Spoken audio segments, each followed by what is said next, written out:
Another ulam idea for today's video. So ngayon nga po ay magluluto tayo ng mga simpleng pagkain na hinahanap-hanap nating mga Pinoy. Simpleng pagkain ba pero talaga nga naman namimiss natin paminsan-minsan.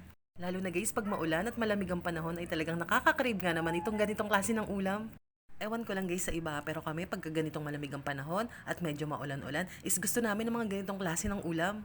Yung tipong lagi naman nandyan at mabibili mo lang sa tindahan, pero sobrang dalang mo lang matikman.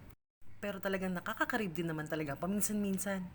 O di ba guys, puro prito-prito lang naman ang ginawa natin ngayon. Pero syempre, kulang ang prito kung walang sabaw. At ito talaga ang best ka-partner ng ating mga prito. Syempre, pagkain Pinoy, mawawala pa ba ang Lucky Me? At syempre, hindi rin naman ako papayag na walang gulay ang ating noodles. So ayan na nga po, kung kumakain kayo ng alokbati, ay itry nyo to guys, promise. Sa Lucky Me Chicken, tas lagyan nyo ng alokbati. Promise guys, sobrang sarap niya. Sinubukan ko lang talaga siya guys kasi nga gusto ko pag kumakain kami ay meron gulay. Para balansi naman po ang ating mga kinakain. So ayan na po ang ating finished product.